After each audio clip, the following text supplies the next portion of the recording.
और अपने मन की लगा के करते हो जरूर फेल हो जाते हैं एक दिन। देख लेना, समय आने पर देख लेना, हमारे शब्दों को देख लेना कि आप ऐसे दलदल में फंसेंगे। भगवत भाव से संग करो, अन्य कोई भी भाव अगर संग में आ गया तो रोना पड़ेगा, दुखी होना पड़ेगा, पछताना पड़ेगा, हाथ मींजना पड़ेगा। सुनना, देखना और बोलना, इन तीन का विचार पर बहुत प्रभाव पड़ता है। ऐसे भजन का तार जोड़ दो कि खाली समय ही ना रहे कि कोई विषय चिंतन घुस जाए।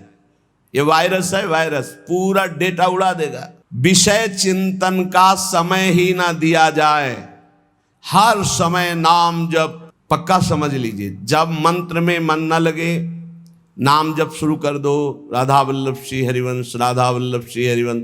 इसमें भी मन न लगे, राधा राधा राधा। अब इसमें भी मन नहीं लगा, तुरंत चतुरासी जी में आ जाओ। सबसे बड़ी विपत्ति वही है जब भगवान का सुमिरन न होकर विषय चिंतन हो रहा हो। बड़ी बड़ी समस्याओं को ऐसे चट से हटते देखा है दृढ़ विश्वास में। महापुरुषों ने 7 सूत्र बताए हैं। पहला है, ये सब में होना चाहिए, चाहे वो गृहस्थ हो चाहे विरक्त। भोगों में वैराग्य की स्थिति, अगर ये नहीं तो यहीं से सब फेल है। भोगों से वैराग्य, बहुत यही पहले ही सूत्र में सब ढेर हो जाते हैं। भक्ति, ज्ञान, अष्टांग योग, कर्म योग, जितने भी योग हैं ये सब वैराग्य की नींव पर टिके हुए हैं। अगर वैराग्य नहीं है, परम पूज्य श्री सद्गुरुदेव भगवान के साथ गिरिराज जी की परिक्रमा लगा रहे थे, जब पूज्य पंडित गया प्रसाद जी की समाधि आई, बोले आओ चलो बैठते हैं। हाँ बैठे। बोले जानते हो इनके हृदय में इस कोटि की स्थिति कैसे आई? जो 43-45 वर्ष की अवस्था में वैराग्य धारण कर रहे हैं और इस कोटि के महात्मा की सचल गिरिराज जी कहे गए, ऐसा जानते हो क्यों हुआ? कम समय में बहुत ऊंचाई प्राप्त की। बोले वैराग्य।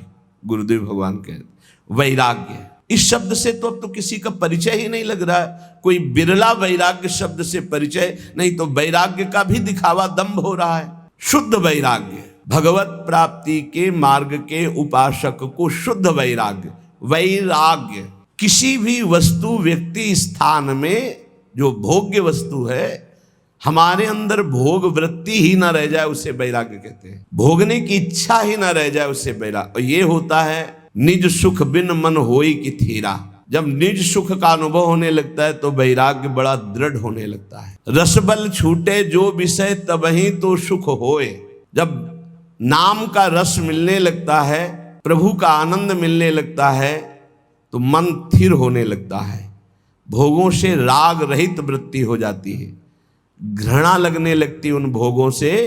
जैसे वमन देख करके किसी की भी रुचि खाने की नहीं होगी, ऐसे उस वैराग्यवान की दृष्टि भगवान की समस्त माया भोगों से होती। रमा विलास राम अनुरागी, तजत बमन जिन बड़भागी। जो बड़भागी जन है वो बमन के समान भगवान की इस माया के विलास का त्याग कर देते। रमा विलास राम अनुरागी, तजत बमन जिम जन बड़भागी। वो जन, भगवत जन, बड़भागी जन हरि की माया के भोगों को ऐसे त्याग देते हैं जैसे वमन। और एक महामहिम बात कहेगी कि त्याग का उनको अभिमान नहीं होता, जैसे विष्ठा त्याग का किसी को अभिमान नहीं होता। मलवत त्याग, त्याग भी तो कैसा मलवत, जैसे कोई मल त्यागने के बाद कभी गर्व नहीं करता कि मैंने तो 500 ग्राम मल त्यागा। ऐसे ही समस्त मायाकृत भोगों का मलवत त्याग, कि उस त्याग का अभिमान नहीं।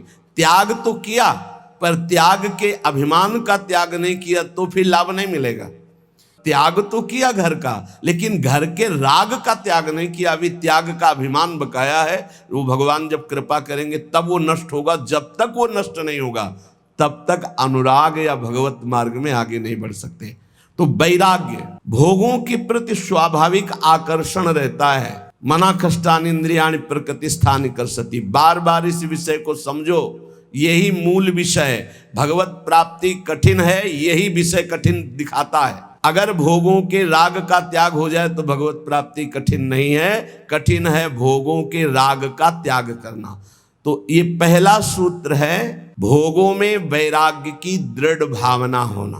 जो भोग भगवत विमुख करने वाला है उससे दृढ़ वैराग्य। इतना प्रार्थना समझ लीजिए कि शास्त्र विरुद्ध आचरण करने वाला बहुत पछताएगा, बहुत जलेगा, बहुत दलदल में फंस जाएगा।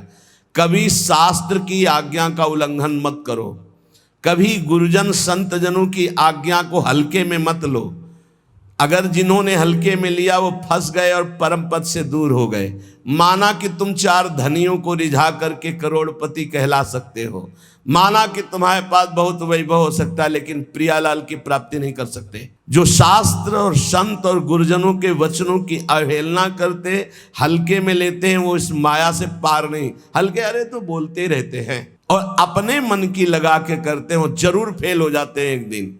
देख लेना, समय आने पर देख लेना, हमारे शब्दों को देख लेना कि आप ऐसे दलदल में फंसेंगे, आप ऐसी अशांति में फंसेंगे, आप ऐसे मोह राग में फंस जाएंगे जिससे प्रियालाल छूट जाएंगे, जिनके लिए आप चले। इसीलिए जानबूझकर सर्वस्व का त्याग किया जाता है प्रभु के लिए। अपने संपूर्ण ममत्व को, अपने संपूर्ण अहम को जब प्रभु के चरणों में समर्पित कर देते तब दृढ़ भक्ति होती है। इसलिए भोगों में दृढ़ वैराग्य की भावना ये नींव है परमार्थिक। और यही पहली सीढ़ी से लाखों फिसल जाते हैं, फिर बैलेंस बना के चलते हैं। किसी भी तरह जीना है बस। अब वो उद्देश्य नहीं रहा भगवत प्राप्ति, भगवत प्रेम, वो उत्साह नहीं रहा निरंतर भगवत भजन का। दूसरा बहुत सुंदर ये 7 सूत्र हैं। कुविचार, कुकर्म और कुसंग, इनका त्याग हो जाना चाहिए। कस्तरति कस्तरति मायाम यह संगास त्यजति। बोले कौन तरता है, कौन तरता है माया से? बोले यह संगास त्यजति, जो संग का त्याग कर देता है। संग बहुत जहर है, बहुत जहर है। अगर आप समझ पाओ तो हमारी बात को पकड़ लोगे तो कभी दुखी नहीं रहोगे, सदैव सुखी रहोगे। भगवत भाव से संग करो। अन्य कोई भी भाव अगर संग में आ गया तो रोना पड़ेगा, दुखी होना पड़ेगा, पछताना पड़ेगा, हाथ मींजना पड़ेगा। विश्वास कीजिए, तुम भगवान के हो इसलिए तुम्हें फंसा तो कोई सकता नहीं, पर तुम्हें रोना पड़ेगा, तुम्हें तड़पना पड़ेगा, तुम्हें पछताना पड़ेगा। संगास त्यजति यो महानुभाव सेवते, जो भगवत विमुख का संग त्याग कर देता है, भगवत सन्मुख कराने वाले महापुरुषों का सेवन करता है। माया से मुक्त होने के लिए 2 बातें बहुत अनिवार्य है। यो महानुभाव सेवते, महापुरुषों का संग करता रहे, और यह संगास त्यजति, अन्य सब संगों का त्याग करता रहे। कुविचार, कुविचार कब हमारे अंदर आते हैं, अधिकार कब करते हैं? एक तो पूर्व कर्मों के अनुसार कुविचार होते हैं। जैसे बचपन से कुछ आदतें ऐसी गंदी होती हैं जिनको हमने कहीं सीखा नहीं, पढ़ा नहीं, दिखाया नहीं गया, सुनाया नहीं गया, पर वो अंदर से है और वो भजन के द्वारा मिटती है, नहीं तो पूरे जीवन और अन्य जन्मों में भी बनी रहती है। क्योंकि पूर्व गलत किए हुए कर्म का संस्कार जीव के अंदर रहता है। दूसरा इस जन्म का कुविचार होता है। पूर्व जन्म का कुविचार जब तक हम उसका क्रियात्मक रूप नहीं लेंगे तब तक उसमें दम नहीं है।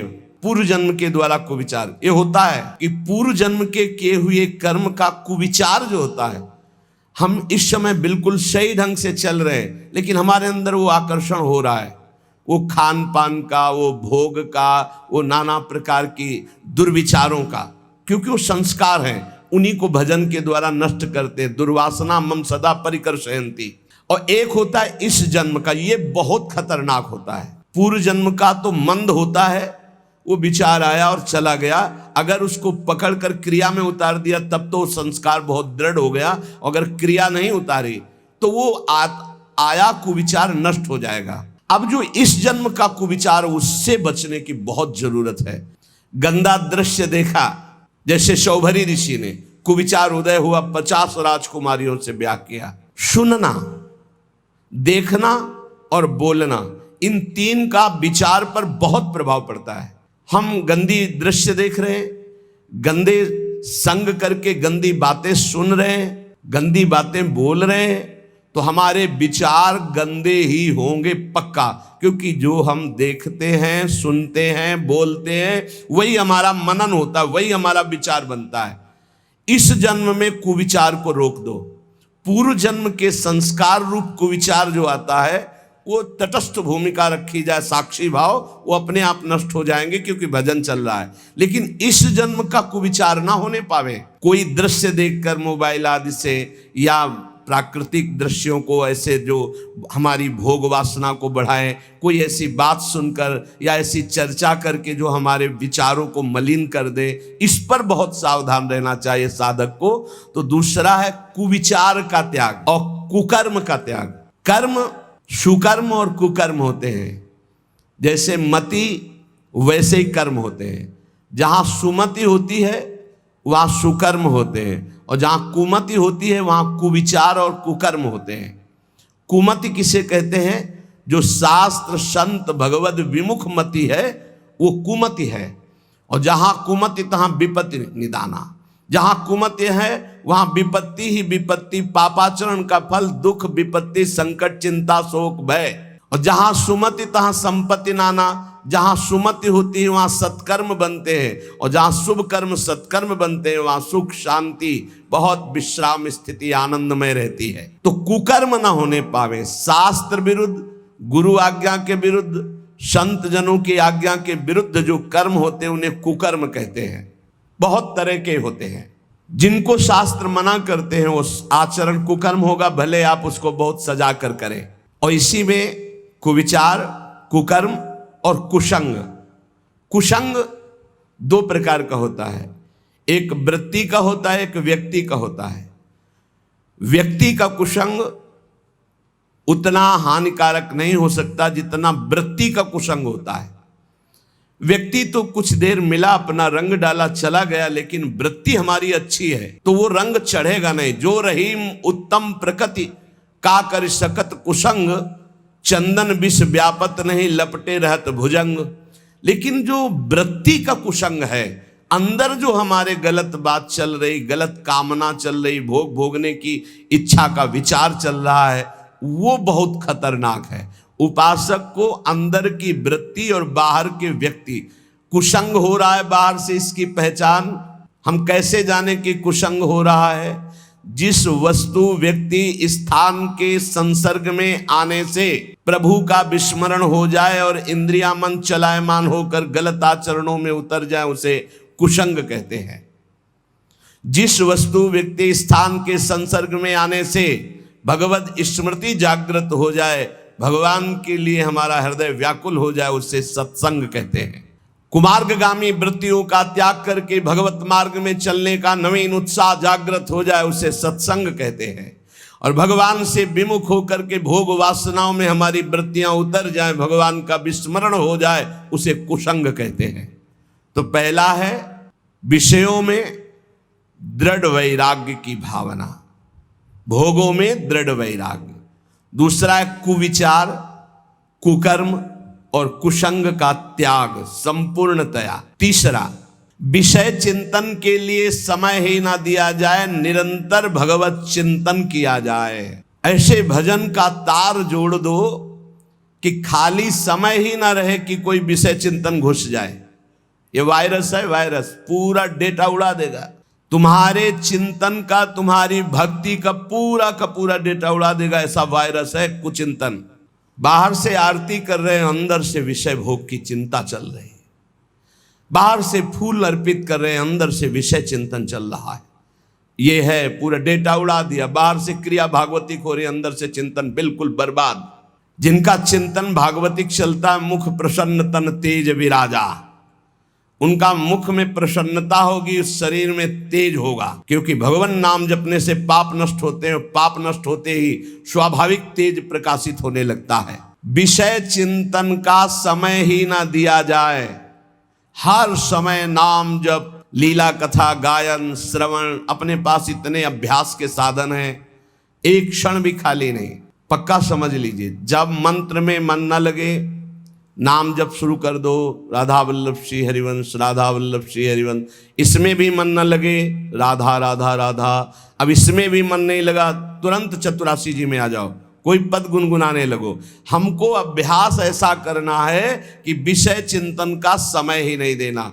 विषय चिंतन इतना प्रभावशाली है कि जहां वो चलने लगेगा तो भजन रोक देगा, और अगर भजन चलता रहा तो विषय चिंतन के लिए जगह नहीं है। विषय चिंतन हुआ, खतरा मोल ले लिया। कौन सी विपत्ति? हनुमान जी के मत में दुख विपत्ति क्या है? ये नहीं कि कोई अव्यवस्था हो गई, हमारी मानी हुई सुख संपत्ति खो गई तो ये विपत्ति है, नहीं। हनुमान जी के मत में नहीं। हनुमान जी के मत में विपत्ति क्या है? कह हनुमंत विपत्ति प्रभु सोई, जब तब सुमिरन भजन न होई। सबसे बड़ी विपत्ति वही है जब भगवान का सुमिरन न होकर विषय चिंतन हो रहा हो। सर्वनाश, तेरा सर्वनाश हो। सर्वनाश का मतलब होता है बुद्धि का नाश। बुद्धि नाश ही सर्वनाश है। जहां भगवत स्मृति गई, स्मृति भ्रंशा बुद्धि नाश हो, और बुद्धि नाशात प्रणश्यति, प्रणश्यति सर्वनाश हो गया। तेरा सर्वनाश हो जाएगा। सर्वनाश का मतलब तेरी बुद्धि भ्रष्ट हो जाएगी, तेरी बुद्धि सत्य निर्णय के योग्य नहीं रहेगी, यही सर्वनाश है। शास्त्रीय पद्धति में सर्वनाश का स्वरूप है बुद्धि का भगवान से विमुख होकर भ्रष्ट हो जाना। तो विषय चिंतन का स्थान ही मत दो, इतना भगवत चिंतन। इसीलिए अव्यावृत भजनात् देवर्षि नारद जी कहते हैं निरंतर भजन चलता रहे। भजन के ये साधक कोई बिरला पकड़ पाता है। अंतर रहित निरंतर तैलधारावत भगवत चिंतन, श्वास श्वास में नाम, नाम में श्वास, दोनों एक हो जाए, एकम एक। श्वास ही नाम, नाम ही श्वासा, नाम श्वास को भेद मिटावे। एकम एक हो जाए, श्वास और नाम बिलग नहीं, नाम और श्वास बिलग नहीं, एकतार भगवत भजन चल रहा है। तीसरा, विषय चिंतन का स्थान ही ना दिया जाए, इतना भगवत चिंतन का अभ्यास तारतम्य बना ले। कभी सत्संग सुन रहे, कभी भगवत चर्चा कर रहे, कभी नाम जप कर रहे, कभी नाम कीर्तन कर रहे, कभी लीला गुण गायन, कभी प्रभु के रूप माधुरी के चिंतन में डूबे, कभी प्रभु की महिमा का स्मरण करके रोमांचित हो रहे। ऐसे एकतार चिंतन चलाया जाता है। चौथा, अपने इष्ट देव के नाम में अपार रति। अपने शब्द है, इष्ट देव तत्व रूप में सर्वत्र विराजमान है, पर अपने वो हैं जिनको गुरुदेव ने दिया है। जो गुरुदेव नाम देते हैं उसी नाम में रति करनी चाहिए। ये बहुत सौभाग्यशाली साधक पकड़ पाएंगे। नहीं, मनमानी साधना करने की बहुत अहम में प्रेरणा होती है, लेकिन गुरुदेव प्रदत्त साधना में, गुरुदेव प्रदत्त नाम वाणी में ये बहुत जोर की बात है। अपने इष्ट देव के नाम में अपार रति। अपार रति जागृत स्वप्न सुसुप्ति स्फुरत में राधा पदाब्ज छटा। बस किशोरी जू के चरणारविंद की अद्भुत रति और नाम, अन्य नहीं, सब प्रभु के नाम। लेकिन हमको जो कुछ मिला, राधा राधा, किसी के प्रमाण देने की जरूरत। ये तो श्री जी सुनवा रहे हैं इसलिए बोल रहे हैं, बिल्कुल सत्य मानिए। ये प्रभु करवा रहे हैं इसलिए हो रहा है। मेरे प्रभु ही हैं, दूसरा कोई नहीं है। और उनको क्या समझाना, वो तो सर्वज्ञ सबके हृदय में बैठे। आप जानो ना जानो, गुरु प्रसाद से इतना तो पता चली गया है कि इन सब मंदिरों में केवल भगवान ही बैठे, चाहे जड़ मंदिर हो चाहे चैतन्य मंदिर हो, एकमात्र प्रभु। तो अब वो आज्ञा किए हुए हैं, इसलिए चर्चा हो रही है। ये हमारा जीवन है, तुम बोलो ना बोलो, ये हमारा प्राणाधार है, हमारा सर्वस्व है। और जिन साधनाओं का तुम्हें परिचय नहीं, वो साधना करके हमको ये राधा नाम मिला है, और तुमको फिर ही सुनने को मिल रहा है। इसलिए तुम्हें विश्वास पता नहीं कितना है। हमारा तो जीवन है, प्राण है, ना नर्क स्वर्ग अपवर्ग की कोई त्रास या चाह है। ये बस नाम न छूटे, जो गुरुदेव ने दिया ये नाम न छूटे। दाता राधा नाम, हितजू महाराज ने, गुरुदेव ने राधा नाम दिया, जो सिंहासन पे बिरा। सर्वस्व सब कुछ, अब नहीं, अब नहीं। वेदान्न पे संन्यस्ते, अब न लोक का भय, न वेद का भय, न शास्त्र का। अब तो एकमात्र केवल राधा राधा राधा। पकड़ लो पकड़ लो, नहीं हवा आई है जा रही है, क्या दे सकते हो? आपके पास है क्या? आप में चैतन्य शक्ति मेरे प्रभु की है, आपका शरीर रचा मेरे प्रभु का है, आपके पास जो भोग सामग्री वो प्रभु की द्वारा दी हुई, तो हम तुमसे मांगे या प्रभु से? हमारे तो सिर्फ आप हो, दे सकते हो तो दुख दे दो, सुख आप मत देना। हाँ, बस इतनी जरूर बात है कि जो आपके द्वारा दी हुई निष्ठा है, जो आपके द्वारा दिया हुआ चिंतन है, इस पर बाधा ना पड़े, ये आप कृपा करते रहो और दुख दो और दो, जितना दे सकते हो और देते रहो, क्योंकि हर दुख में आपकी शरणागति पुष्ट होती है, हर दुख में आपका चिंतन विशाल होता है, हर दुख में आपका सानिध्य अनुभव होता है। इसलिए हमें प्रभु की दो शक्तियां हैं, एक भक्ति और एक माया। आ जा इधर तो आनंद सिंधु में हिलोरे ले, और इधर जा तो माया के समुद्र में डूब, जहां काम क्रोध लोभ मोह मद मत्सर है। बुद्धि का खेल नहीं। अगर श्रद्धा रखते हो, भाव रखते हो, तो विश्वास करके मान लो, और ये जन्म निहाल ना हो जाए तो वृंदावन की भूमि से कहता हूं, देख लेना, परम पावन वृंदावन का कण कण राधा नाम की प्रीता प्रदान करता है। तुम क्या जानोगे राधा नाम को? इसीलिए जिनको ये श्रद्धा और विश्वास है, और जिन्होंने वर्ण किया है श्री राधा किशोरी के चरणारविंद को कि हमारे गुरु के चरणारविंद हैं, तो अपने आराध्य देव के नाम में अपार रति, बस राधा राधा राधा। वेद भगवान की श्वासों से प्रकट हुए, किसी की लिखा पड़ी नहीं है। वही भगवान अपनी जिह्वा से राधा राधा रटते हैं। तुम्हें देखना है तो वृंदावन की रज का सेवन करो, यमुना रस रानी का अवगाहन करो, यहाँ की लताओं का आलिंगन करो, यहाँ के रसिकों का संग करो, तुम देख लोगे श्री कृष्ण कैसे अशुभ प्रवाह करते हुए राधा राधा रटते हैं। वो राधा नाम हम यश गान करते हैं। और जिन जिन को विश्वास हो गया है तो देख लो, आप जो दुख आवे उसको सहज में भोगते हुए आगे बढ़ो। इस राधा नाम का फल जब आएगा तो बताने लायक नहीं रहोगे, लेकिन जहां होगे वहां परम शांत, परम आनंद और दुख का लेस नहीं होगा, विश्वास कर लीजिए। पांचवा, अपने इष्ट के गुणगान में, अपने इष्ट की महिमा में, अपने इष्ट के पावन चरित्रों में दृढ़ आसक्ति हो जानी चाहिए। जहां हमें प्रिया प्रीतम की बात सुनने को मिले, जहां हमें इष्ट के सिद्धांत, इष्ट के सेवा पद्धति, वही हमारे कान लगने चाहिए। ऐसा सत्संगी इस रस का रसास्वादन नहीं कर सकता कि जहां मन आया वहां सुन रहे हैं, जो मन आया सुन रहे हैं। हमें जब दिल्ली जाना नहीं तो हमें किलोमीटर गिन के क्या करना है? हमें बिहारी जो जाना है, हमें राधा वल्लभ जो जाना है, हमें अपने मार्ग को देखना है। इष्ट मिले और मन मिले, मिले भजन रस रीति, तहा निसंग को है मिलिए तासो की जय प्रीति। हमें जाना है दास दासो हम के मार्ग में, और सुने हम ब्रह्मास्मि की पूरी चर्चा, तो हमारे किस काम में आएगी? वो मार्ग ही हमारा नहीं है। अपने मार्ग को पहले समझे। हमें जाना है प्रिया प्रीतम के पास, और वो है इधर, और हम भागना इधर, खूब दौड़ना शुरू कर दे तो कभी जिंदगी में नहीं पहुंच पाएंगे। अपने मार्ग में चले, अपने आराध्य देव के गुण चरित्र लीला श्रवण करने का आसक्ति का भाव रखे। प्रियालाल की जहां जहां पिय की बात सुने खोजत तिन गयनन, इधर इस रास्ते में चलने पे प्रियालाल का यश सुनने को मिलेगा। उसी रास्ते में भागता हुआ जा रहा है, प्रियालाल की चर्चा सुनने को मिलेगी। छठवां, सत्संग और स्वाध्याय। सत्संग उसी संत का, आप जिसकी आराधना करते हैं उसकी आराधना में परिपक्व स्थिति उसकी हो, सत्संग तभी लाभ देगा।